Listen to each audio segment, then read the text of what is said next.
Hello दोस्तों, मेरा नाम परवेज सिमरा वॉइस पर आपका स्वागत है। पेश है कर भला तो हो भला कहानी। किसी गांव में दो भाई रहते थे। बड़ा भाई अमीर था, उसके पास किसी बात की कमी नहीं थी।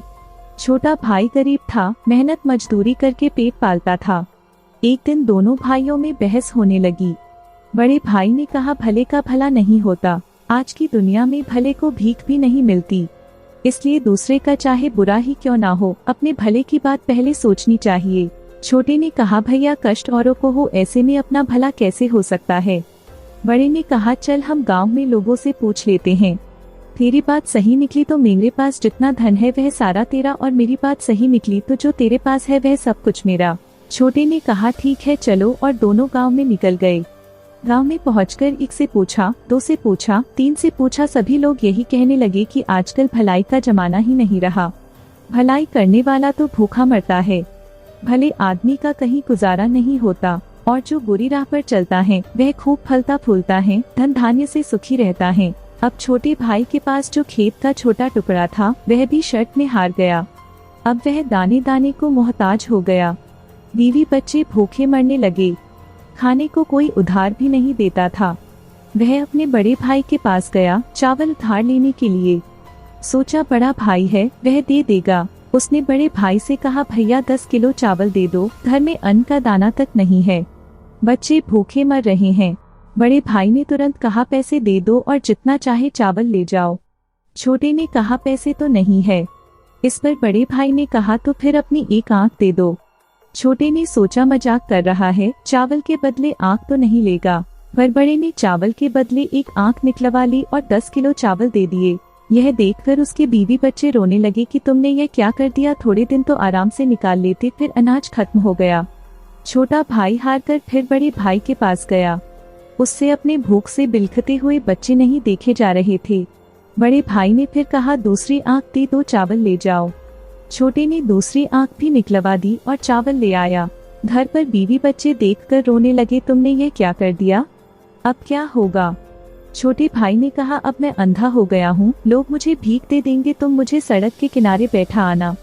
दूसरे दिन से रोज उसकी पत्नी उसे रास्ते पर बैठा आती थी, जिससे उसका रोज का काम चलने लगा। एक दिन उसे बैठे बैठे बहुत देर हो गई। उसकी पत्नी उसे लेने के लिए नहीं आई। उसने बहुत समय तक उसकी राह देखी, फिर जब बहुत रात हो गई तो वह अपने घर की तरफ चल दिया, पर न दिखने के कारण वह रास्ता भटक गया। आखिर उसने सोचा, अब तो यहीं बैठकर ही रात गुजार लेता हूँ, और आगे चला तो रास्ता भूल जाऊंगा। वह एक पेड़ के नीचे बैठ गया। कुछ समय पश्चात पेड़ से आवाज आने लगी। कुछ समय बाद एक तूफान सा आया। दरअसल यह 4 भूत थे। चारों में से एक उनका सरदार था। भूत बहुत खुराफाती थे, सब एक महीने भर लोगों को सताते थे, और महीने में एक दिन इसी पेड़ पर सरदार सबका हिसाब किताब करता था। आज वही हिसाब किताब करने वाला दिन था। सरदार ने पूछा, हाँ भाई, तुम लोगों ने क्या क्या किया, एक एक करके बताओ। पहला भूत बोला, एक गांव में 2 भाई थे, भले बुरे का तर्क हुआ, दोनों ने बाजी रखी। छोटा भाई हार गया, मैंने उसे अंधा बनवा दिया।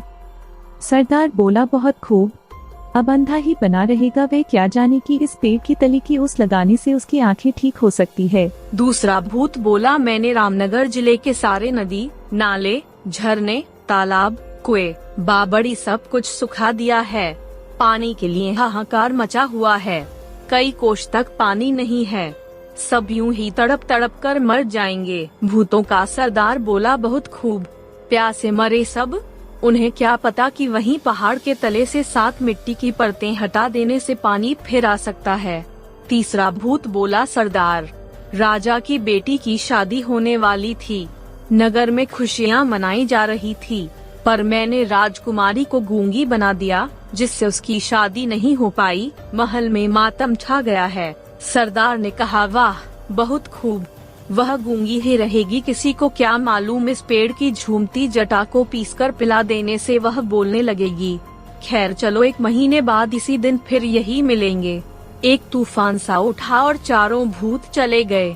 तब तक सवेरा हो गया था। अंधे भाई ने सबसे पहले वहाँ की ओस की बूंदें अपनी आँखों पर लगाई, उसकी आँखें लौट आई, वह खुशी से झूम उठा। उसने जल्दी से पेड़ की जटा ली और घर लौटा। उसकी आंखें वापस आ जाने से सब बहुत खुश हो गए। उसने सारा किस्सा अपनी पत्नी को सुनाया और घर से निकल गया और सीधे रामनगर पहुंचा। वहां की हालत देखी तो रोने लायक थी।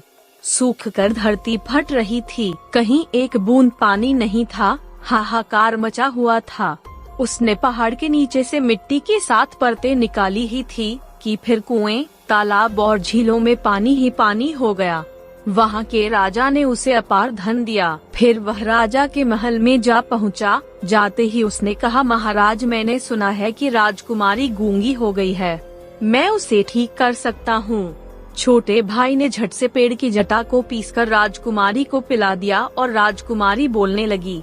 राजा बहुत खुश हुआ। राजा ने अशर्फियों से उसकी झोली भर दी, गाड़ी घोड़ा दिया और वह रहने के लिए एक महल देकर परिवार के साथ यहाँ आकर रहने को कहा। छोटा भाई धन से लदा घर लौटा।